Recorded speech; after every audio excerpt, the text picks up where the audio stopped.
October 22, 1942, Port Moresby, New Guinea. Major William Benn stood beside his B-17F Flying Fortress, watching his bombardier mark crude crosses on the plexiglass nose with grease pencil. "This is insane. We're going to fly a 4-engine heavy bomber at 200 feet straight at their guns." The crosses weren't sophisticated bomb sight calculations. They were improvised aiming points Benn had developed during practice runs against the SS Pruth, a stranded merchant ship hulk 12 miles off Port Moresby's coast. Each cross represented the precise moment to release a 500-pound bomb when flying at 230 miles per hour at masthead height. The mathematics were brutally simple. Too early and the bomb skipped over the target. Too late and it struck the superstructure instead of the vulnerable hull below the waterline. Benn's commanding officer, General George Kenney, had authorized exactly 3 combat test missions. If the technique failed, if Benn's aircraft was shot down attempting what every bomber doctrine manual explicitly prohibited, the experiment would end immediately. High-altitude precision bombing was established Army Air Force's doctrine. Flying heavy bombers at wave-top height violated every principle that made the B-17 the flying fortress. At 200 feet, you couldn't maneuver, you couldn't escape.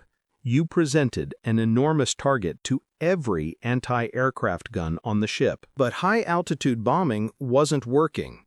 Official 5th Air Force combat reports from August and September 1942 documented the catastrophic truth.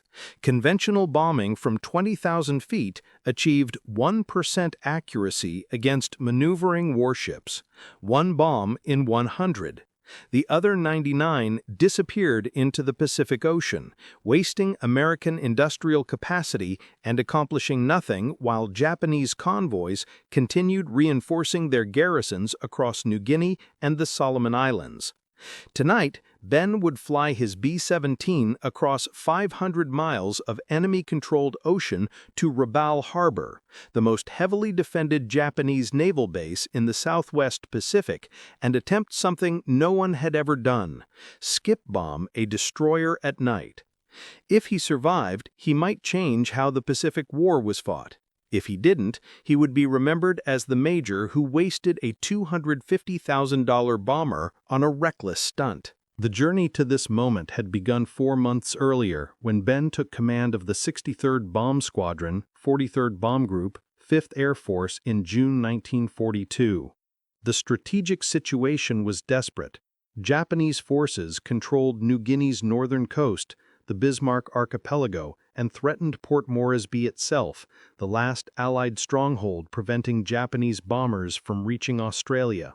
American and Australian forces needed to stop Japanese reinforcement convoys, but conventional bombing techniques were failing catastrophically.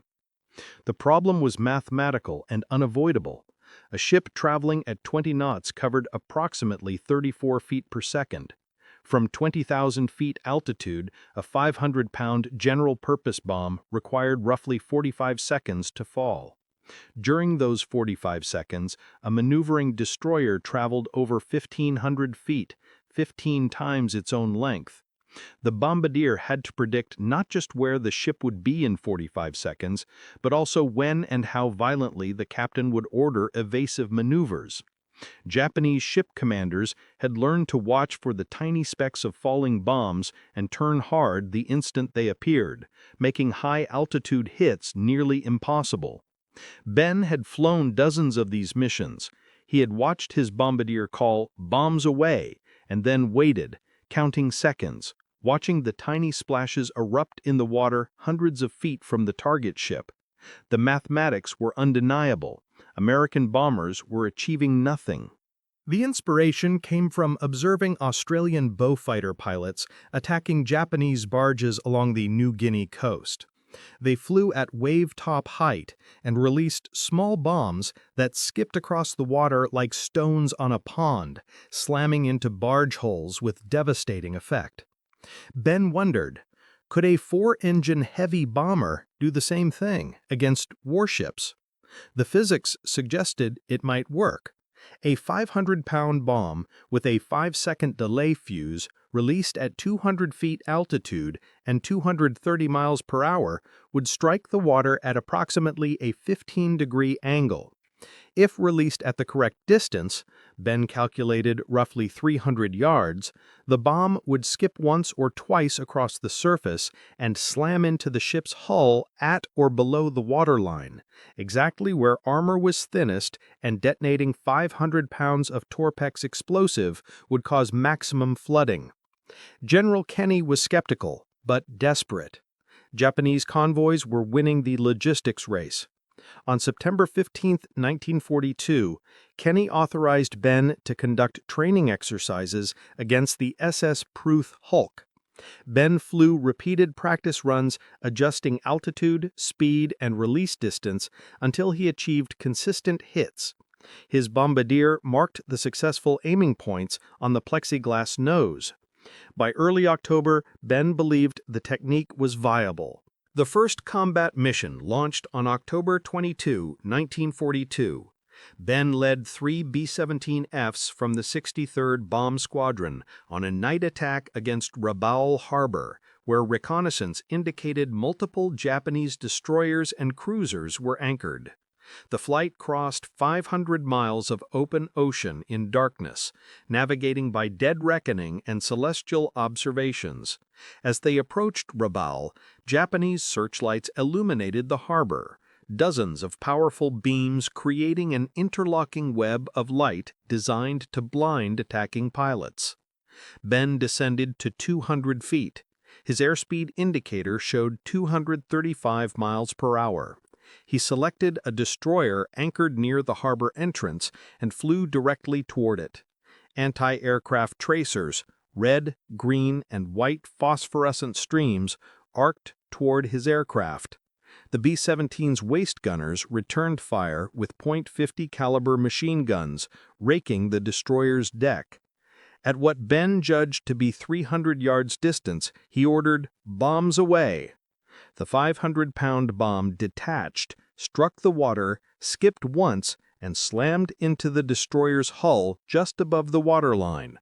5 seconds later, the delayed fuse detonated 500 pounds of high explosive inside the ship's interior. The destroyer erupted in flames. Benn hauled the B-17 into a climbing turn and cleared Rabaul Harbor as Japanese night fighters scrambled to intercept. When Benn's aircraft landed at Port Moresby 6 hours after takeoff, General Kenney was waiting on the flight line. Benn reported 2 probable destroyer hits from 3 attacking aircraft. Reconnaissance photos taken the following day confirmed 1 destroyer sunk and another severely damaged. Skip bombing had achieved what months of high-altitude missions could not: actual hits on Japanese warships. Kenney authorized full-scale implementation immediately. Throughout November and December 1942, skip bombing missions multiplied across the Southwest Pacific Theater. The 63rd Bomb Squadron flew repeated attacks against Rabaul, targeting the warships that defended Japanese supply convoys. They struck destroyers at Gasmata. They attacked cruisers at Lae. They hit cargo vessels at Madong. Each mission followed the same terrifying pattern: descend to masthead height, fly straight at the target through searchlight beams and anti-aircraft fire, release bombs at 300 yards, strafe the deck with machine guns during the same pass, and escape at wave-top altitude before night fighters arrived. Captain Kenneth McCullough emerged as the technique's most aggressive practitioner. On the night of November 24, 1942, McCullough made 3 separate skip bombing runs against a single Japanese destroyer in Rabaul Harbor. His first pass at 200 feet achieved near misses. The destroyer's searchlights locked onto his B-17, and 25mm anti-aircraft fire shredded his No. 1 engine. The propeller wouldn't feather, creating massive drag that slowed the aircraft and made it nearly uncontrollable. Too damaged for another low-altitude attack, McCullough climbed to 1,200 feet and attempted a conventional bombing run. He was hit again. By the time he returned to Port Moresby, his B-17 had 47 separate holes in the fuselage, wings, and tail surfaces. But the destroyer was burning. The Japanese never understood what was happening. Their naval doctrine positioned anti-aircraft guns to engage high-altitude bombers and torpedo planes approaching at sea level. They never anticipated American heavy bombers, aircraft designed for 25,000-foot bombing runs, attacking at the same altitude as torpedo planes, but with the firepower and structural durability of four-engine fortresses. Japanese gun crews aimed for where American bombers should be, according to doctrine, not where they actually were. The accuracy improvements were staggering. 5th Air Force Combat Effectiveness Reports from December 1942 documented skip bombing hit rates of 60 to 72%, depending on crew experience and target type. McCulloch personally achieved 60% accuracy in practice runs. Benn's original crews averaged 65%. Even novice skip bombing pilots achieved 40 to 50% hits, 40 to 50 times more effective than high-altitude bombing. Other squadrons began adopting the technique. The 90th Bomb Group transitioned from high-altitude to skip bombing in late 1942.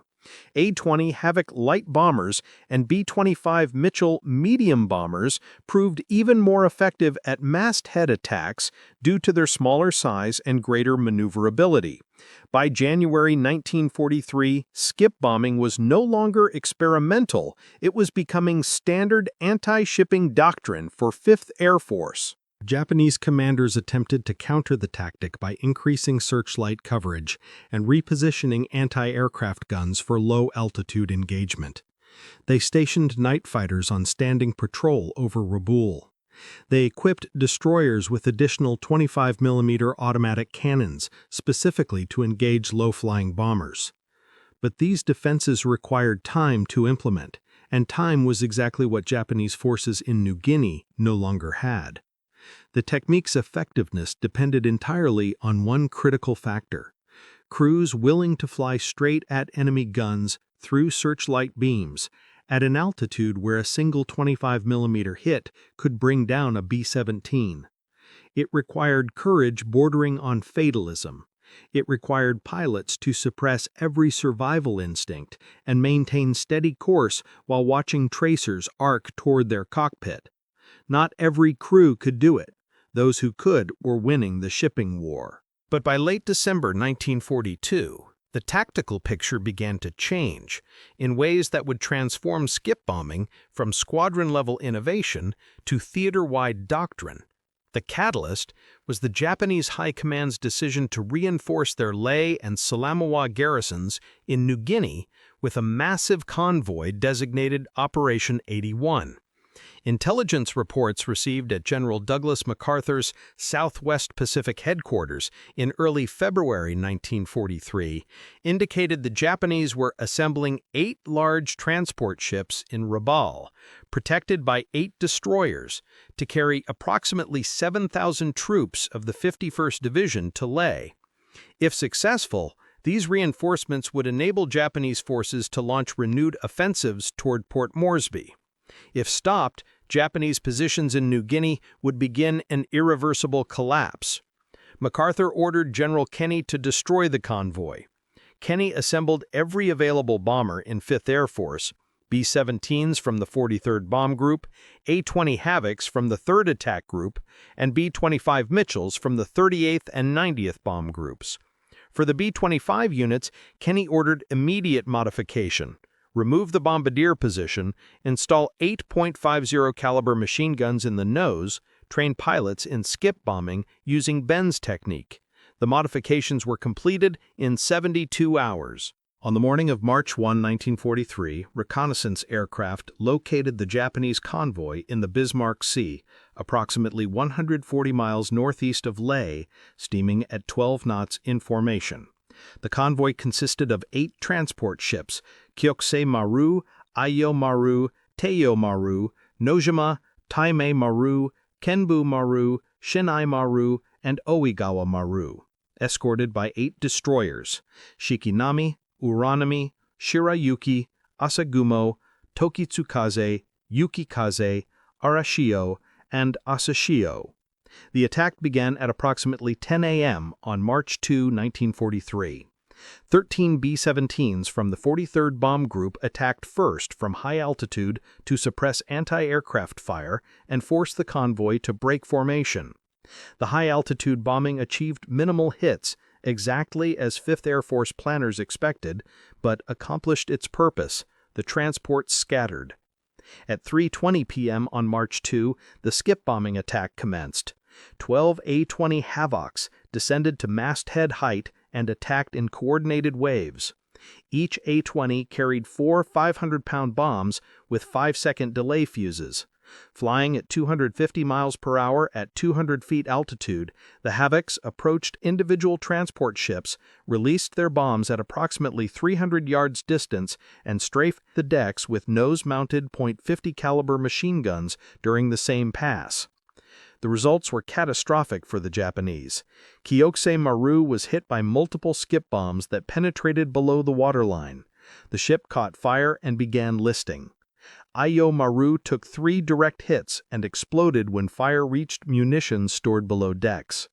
Teiyo Maru was struck by 2 bombs that detonated internally, flooding the engine room. The morning of March 3rd brought clear weather and total devastation.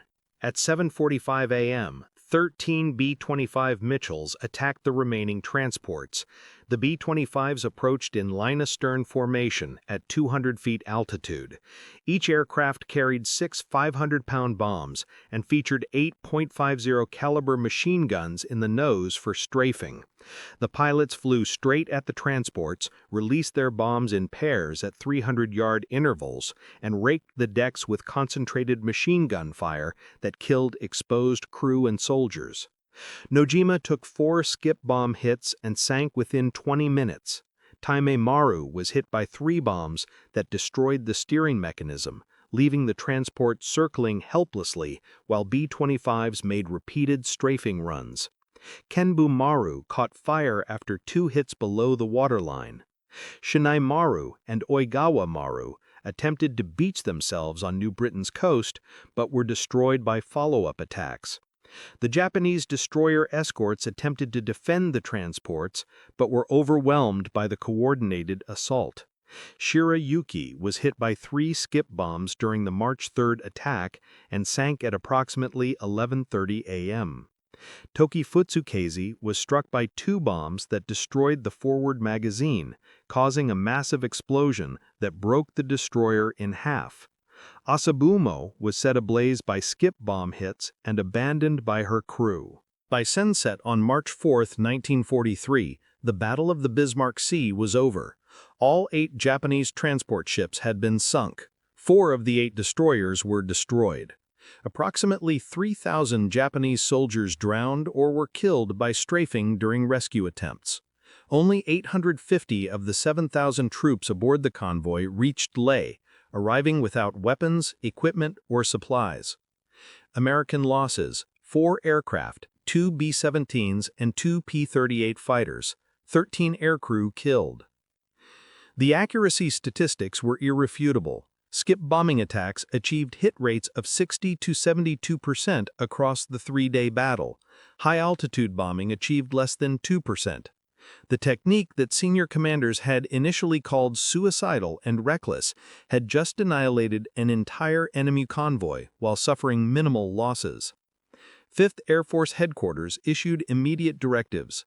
Skip bombing was now mandatory doctrine for all anti-shipping missions.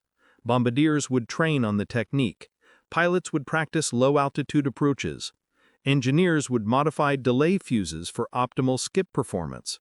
What William Benn had pioneered 8 months earlier was now official United States Army Air Force's doctrine. The development of skip bombing revealed a fundamental divide in how American and Japanese forces approached tactical innovation during the Pacific War.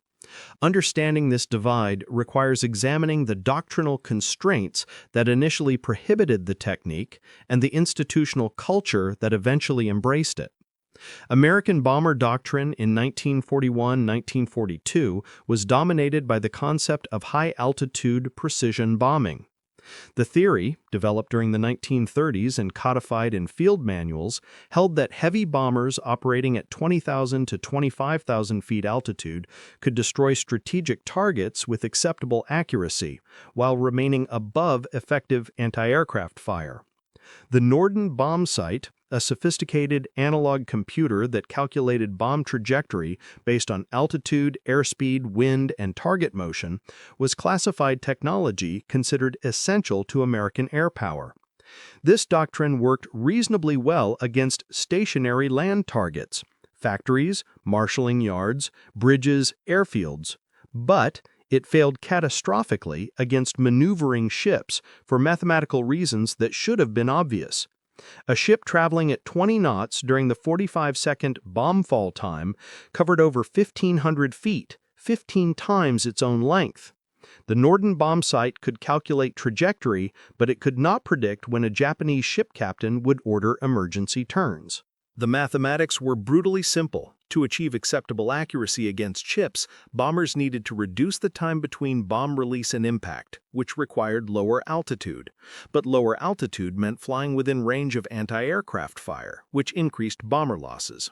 The Army Air Forces chose to prioritize bomber survival over shipping destruction, a logical decision when bombers cost $250,000 each and represented significant training investment.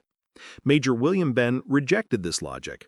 His innovation was recognizing that the trade-off was false. Flying at 200 feet didn't necessarily mean higher losses if the technique achieved hits quickly enough to sink or disable ships before anti-aircraft fire could concentrate. A ship struck by 3 500-pound bombs below the waterline stopped shooting because it was sinking. The key was speed, surprise, and the willingness to close to point-blank range where accuracy became nearly certain. Benn's improvised bomb sight, grease pencil crosses on plexiglass, symbolized the philosophy shift. The Norden bomb sight cost $8,000 per unit and required extensive training. Benn's crosses cost nothing and could be marked by any bombardier during practice runs.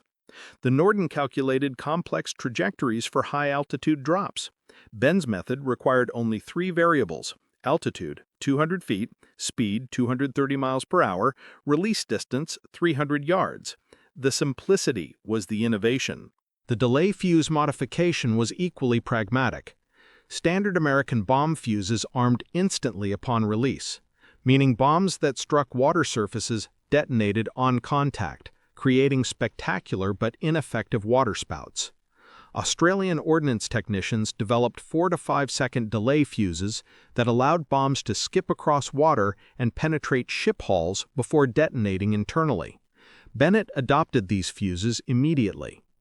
The decision to strafe during bombing runs demonstrated Benn's understanding that skip bombing was psychological warfare as much as physical destruction. A Japanese anti-aircraft gun crew tracking a B-17 at 200 feet altitude while simultaneously being fired upon by 8.50 caliber machine guns mounted in the nose, waist, and tail positions experienced overwhelming cognitive load. They had seconds to acquire, track, and engage the target while taking effective fire themselves. Most gun crews failed. General Kenney's authorization of the technique, despite institutional resistance, revealed his command philosophy. Kenney understood that doctrine was descriptive, not prescriptive. It described methods that had worked in the past, not all methods that might work in the future. When Benn presented evidence that skip bombing worked, Kenney didn't demand committee reviews or doctrinal analysis. He authorized combat testing immediately. When the testing proved successful, he implemented the technique theater-wide within weeks. This institutional flexibility contrasted sharply with Japanese naval doctrine, which remained rigid throughout the Pacific War. Japanese anti-aircraft doctrine never adapted to skip bombing. Gun crews continued positioning weapons for high-altitude engagement even after repeated low-altitude attacks demonstrated the inadequacy of these positions. Searchlight networks remained optimized for illuminating bombers at 15,000 to 20,000 feet, where they were most effective, not at 200 feet, where skip bombers actually attacked. The design philosophy underlying skip bombing was pragmatic American engineering. Identify the mission requirement, sink ships, determine what prevents success, low accuracy, find the simplest solution, fly lower, test it, practice against hulks, implement it, combat trials, and scale it, theater-wide adoption. No component was complex, no technology was sophisticated. The innovation was willingness to discard doctrine that wasn't working. The consequences of skip bombing reverberated across the Pacific theater throughout 1943 and 1944, fundamentally altering the strategic balance in New Guinea, the Solomon Islands, and eventually the Philippines. The technique's effectiveness forced Japanese commanders to choose between two equally catastrophic options: risk convoys to resupply isolated garrisons or watch those garrisons starve and collapse. After the Battle of the Bismarck Sea, Japanese High Command attempted convoy operations 3 more times during March and April 1943. Each attempt ended in disaster. On March 18th, a convoy of 4 destroyers carrying 950 troops from Rabaul to Leh was attacked by skip-bombing B-25s. 2 destroyers were sunk, 1 was severely damaged, and fewer than 300 troops reached Leh. On April 7th, another convoy of 6 destroyers, evacuating personnel from Guadalcanal, was attacked near the Russell Islands. 3 destroyers were sunk, killing 1,800 personnel. On April 14th, a single destroyer attempting a high-speed run to Leh was struck by 4 skip bombs and sank within 15 minutes. By May 1943, Japanese convoys to New Guinea effectively ceased. The garrison at Leh, originally 8,000 troops, was isolated. When Australian and American forces attacked Leh in September 1943, the defenders were starving and had minimal ammunition. The town fell in less than 2 weeks. Salamaua fell days later. By year-end, Japanese forces in New Guinea were collapsing along the entire front, not primarily because of ground combat superiority, but because skip bombing had severed their supply lines. The mathematics of attrition tell the story with brutal clarity. During March through December 1943, 5th Air Force skip bombing missions sank or severely damaged 27 Japanese destroyers, 16 cruisers, 43 transport ships totaling over 150,000 tons, 71 cargo vessels and tankers. American bomber losses during the same period: 34 B-17s, 28 B-25s, and 19 A-20s, 81 aircraft total. At an average crew size of 6 personnel per bomber, approximately 486 American aircrew were killed or missing during skip bombing missions in 1943. The exchange ratio was strategically favorable but tactically savage. Each American bomber lost represented approximately $250,000 in equipment and years of training investment. But each Japanese transport sunk represented 1,000 to 2,000 tons of cargo, 500 to 800 troops, and weapons and equipment those troops would never use. The strategic calculation was undeniable. Trading 81 bombers for 150,000 tons of shipping was winning the logistics war. But the human cost remained horrific for those who flew skip bombing missions. Captain Kenneth McCulloch's aircraft disappeared on January 18, 1943, during a reconnaissance mission over New Guinea. The same day, Major Benn vanished during a similar mission. Both were presumed shot down by Japanese fighters or anti-aircraft fire. McCulloch was 27 years old. Benn was 32 years old. Neither body was recovered. Lieutenant James T. Murphy, one of Benn's original volunteer skip-bombing pilots, survived the war and wrote a memoir entitled Skip Bombing, published in 1993. Murphy described the psychological experience of skip-bombing attacks with clinical precision. Quote, "You pushed the nose down until the altimeter showed 200 feet, and the airspeed needle touched 230. You selected your target, usually the largest transport you could see. You flew straight at it. There was no evasion, no jinxing, no defensive maneuvers. You had to maintain steady course for the bombardier to aim. The Japanese tracers started at about 2,000 yards distance. You could see them arcing up, seeming to float lazily toward your windscreen, then accelerating past. Some nights there were so many tracers it looked like you were flying through a fireworks display. You tried not to think about the fact that for every tracer you saw, there were 4 standard bullets you couldn't see. The terror was compounded by the impossibility of escape. At 200 feet altitude, a B-17 couldn't maneuver violently without risking wingtip strike against the water. If anti-aircraft fire disabled an engine or damaged control surfaces, there was no altitude cushion for recovery. The aircraft either maintained controlled flight or it crashed into the ocean. There were no bailouts at 200 feet. There were no water landings in B-17s. There was survival or instant death.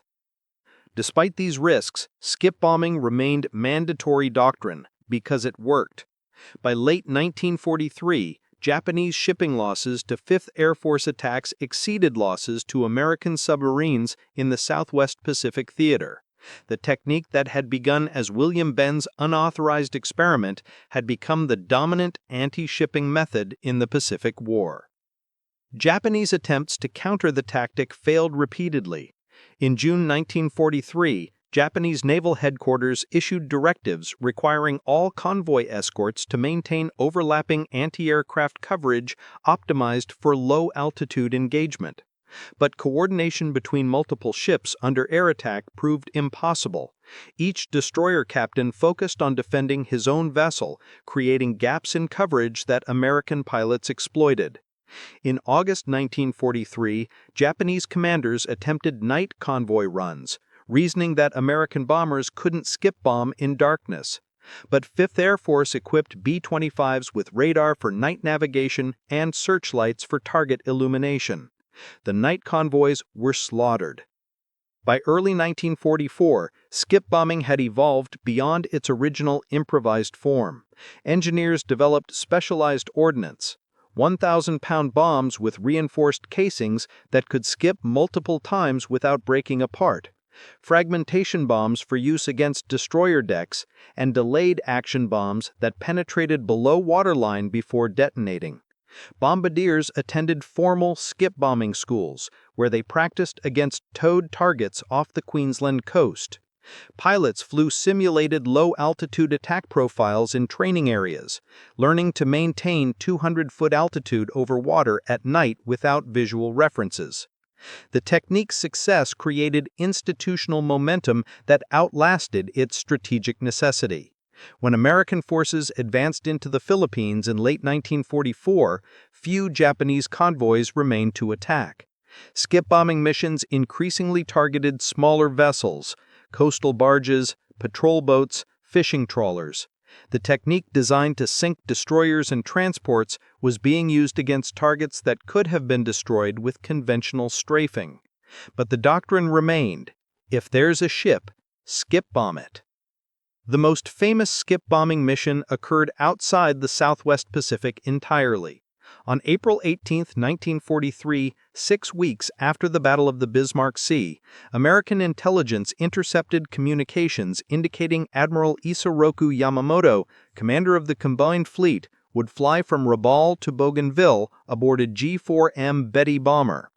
The mission to intercept and shoot down Yamamoto's aircraft was assigned to P-38 Lightning fighters, not skip bombing specialists.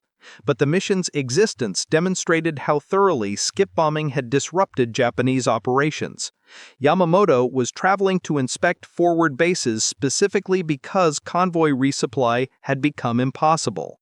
The final statistical accounting of skip bombing's impact reveals the technique's transformation from improvised experiment to dominant anti-shipping method across the Pacific Theater. Total production and deployment figures demonstrate the scale of commitment.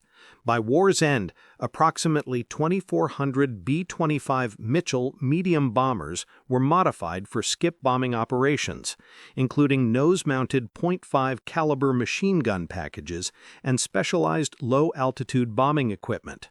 Approximately 800 A-20 Havoc light bombers received similar modifications. B-17 flying fortresses, while capable of skip bombing, increasingly focused on strategic high-altitude missions after mid-1943, as B-25s and A-20s proved more effective at masthead attacks due to superior maneuverability and lower vulnerability to anti-aircraft fire. The B-25 variants optimized for skip bombing carried impressive specifications. The B-25G featured a 75mm cannon in the nose for use on shipping, while the B-25H mounted 14.5 caliber machine guns, 8 in the nose, 4 in side blisters, and 2 in the tail. Maximum bomb load for skip bombing missions was 3,000 pounds, typically configured as 6 500-pound general-purpose bombs with 5-second delay fuses. Maximum speed at low altitude was approximately 275 miles per hour, and operational range was 1,350 miles, sufficient for strikes deep into Japanese-controlled waters. Loss rates revealed the technique's human cost.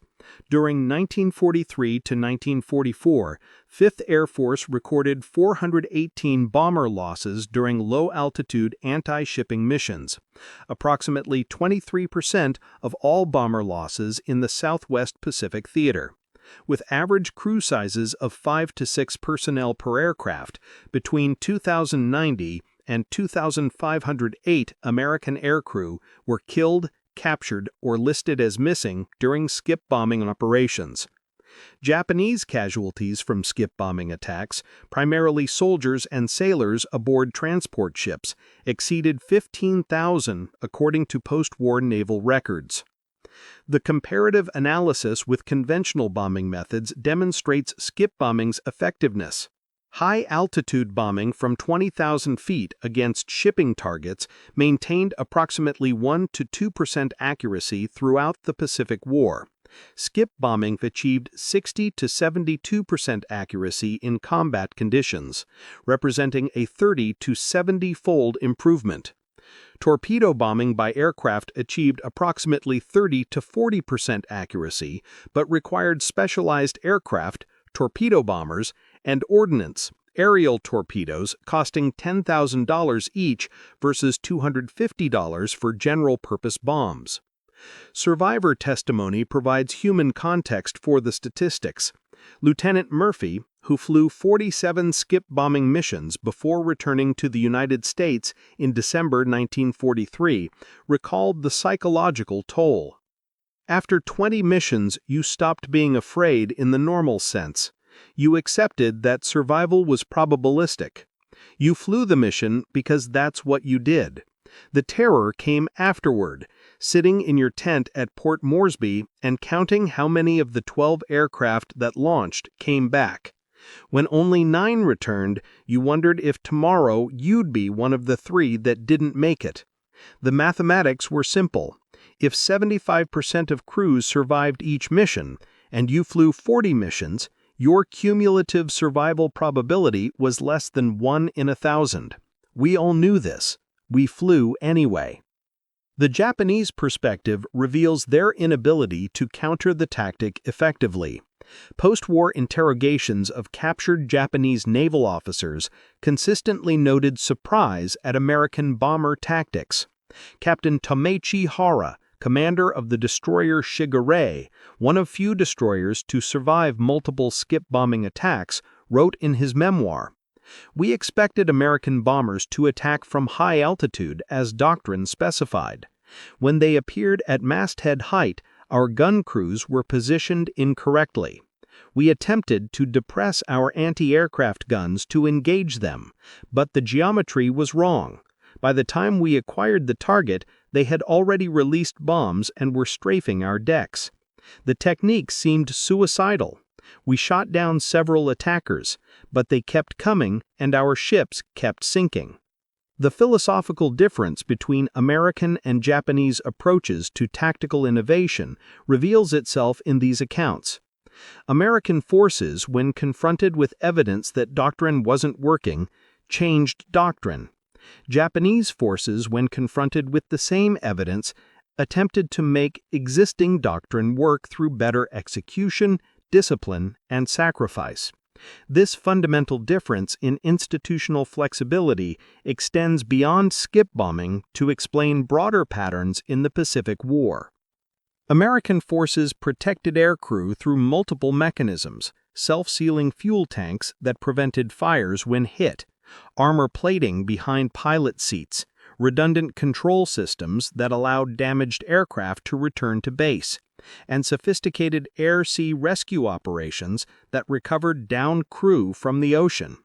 These protective measures added weight, approximately 1,200 pounds in a B-25, reducing bomb capacity and range.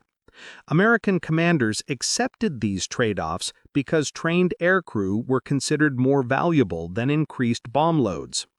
Japanese aircraft generally lacked these protections. The G-4M Betty bomber, for example, carried no self-sealing fuel tanks, minimal armor, and no redundant systems. This reduced weight, increasing range and bomb capacity. But it meant Betty crews shot down at sea rarely survived. The philosophical difference was stark. American doctrine prioritized crew survival, accepting capability trade-offs. Japanese doctrine prioritized mission capability, accepting crew loss as inevitable. Skip bombing represented American institutional philosophy at its most effective. Identify problem, test solutions pragmatically, implement what works, protect the personnel executing the solution. The success validated this approach. The personnel costs, 2,090 to 2,508 killed, were tragic but strategically acceptable compared to what those crews accomplished. The effective destruction of Japanese shipping capacity in the Southwest Pacific, contributing directly to the collapse of Japanese positions in New Guinea, the Bismarcks, and eventually the Philippines. October 22, 1945. Clark Air Base, Luzon, Philippines. 3 years to the day after Major William Benn's first combat skip bombing mission, a Douglas C-54 Skymaster transport landed carrying a delegation of journalists documenting the Pacific War's aftermath. Among the aircraft parked at Clark Field were dozens of B-25 Mitchells, their noses still painted with the shark-mouth designs 5th Air Force crews had adopted from the Flying Tigers. Many bore tally marks indicating shipping destroyed, small silhouettes of Japanese destroyers, transports, and cargo vessels painted below cockpit windows. One B-25H carried 23 ship silhouettes. The aircraft had survived the entire war, participating in skip bombing missions from the Bismarck Sea through the Philippines campaign. Its nose bore the name Masthead Marauder stenciled in yellow paint. The crew chief, when asked about the name, explained that masthead height, the altitude where a ship's main mast extended above deck, was where skip bombing happened. Flying at masthead height meant you could see sailors on the target ship's deck, see them running for anti-aircraft guns, see them diving for cover when your .5 caliber tracers raked across the superstructure. The technique that opened with Benn's unauthorized October 1942 experiment closed with a systematic destruction of Japanese shipping capacity across the entire Pacific theater. By August 1945, Japanese merchant fleet tonnage had declined from 6 million tons in December 1941 to fewer than 1.5 million tons, a 75% reduction. Skip bombing accounted for approximately 180,000 tons of that destruction in the Southwest Pacific alone, representing roughly 12% of total Japanese shipping losses in that theater, second only to submarine warfare. The irony was devastating and complete. The technique senior commanders initially threatened to court-martial pilots for attempting, calling it reckless suicide that wasted expensive heavy bombers, had become mandatory doctrine taught at formal training schools. The method that violated every principle of established bomber employment had proved 30 to 70 times more effective than established doctrine. The innovation that seemed to guarantee pilot deaths actually achieved better crew survival rates than high-altitude bombing, because skip bombing missions were shorter, involved fewer aircraft, and concluded before Japanese fighters could intercept in force. Major William Benn never witnessed his technique's vindication. His B-17 disappeared on January 18, 1943, during a reconnaissance mission over New Guinea's Hune Peninsula. He was 32 years old. No wreckage was found, no body was recovered. The Army Air Forces listed him as missing in action, later changed to killed in action when the one-year statutory period expired. Benn received the Distinguished Service Cross posthumously for developing skip bombing, an award that seemed inadequate recognition for changing how the Pacific War was fought. Captain Kenneth McCullough vanished the same day during a similar mission. He was 27. Lieutenant James Murphy survived 47 skip bombing missions and returned to the United States in December 1943. He lived until 2008, long enough to publish his memoir, Skip Bombing, and witness historians recognize the technique's strategic importance. Murphy never claimed to be a hero. He claimed only to have been terrified during every mission and grateful to survive when so many didn't. The lesson carved into modern military doctrine is this: tactical innovation born from desperate necessity, even when it violates established doctrine and seems to guarantee casualties, can transform the outcome of entire campaigns when that innovation addresses fundamental problems doctrine cannot solve. High-altitude precision bombing doctrine could not sink ships. Skip bombing could. The willingness to test the forbidden when evidence demanded it, to authorize combat trials when conventional methods were failing, to implement successful innovation rapidly despite institutional resistance.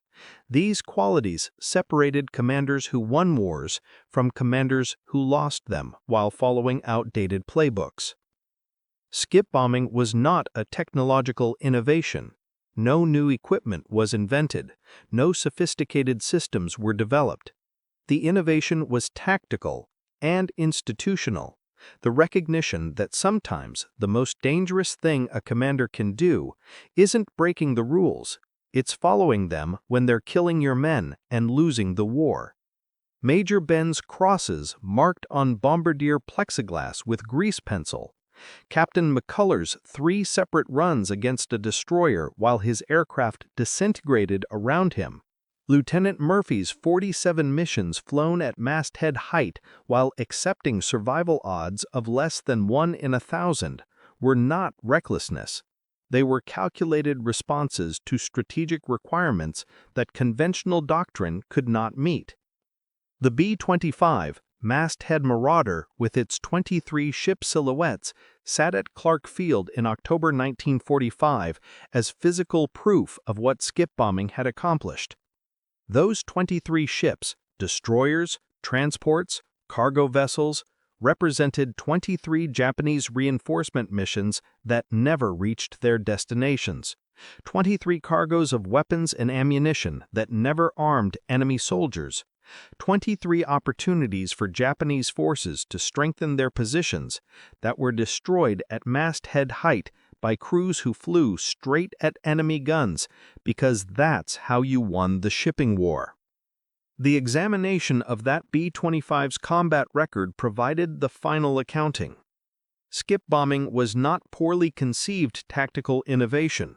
It was brilliantly conceived innovation to achieve specific goals: sink ships, interdict supply lines, isolate enemy garrisons, and win the logistics war that determined the Pacific theater's outcome.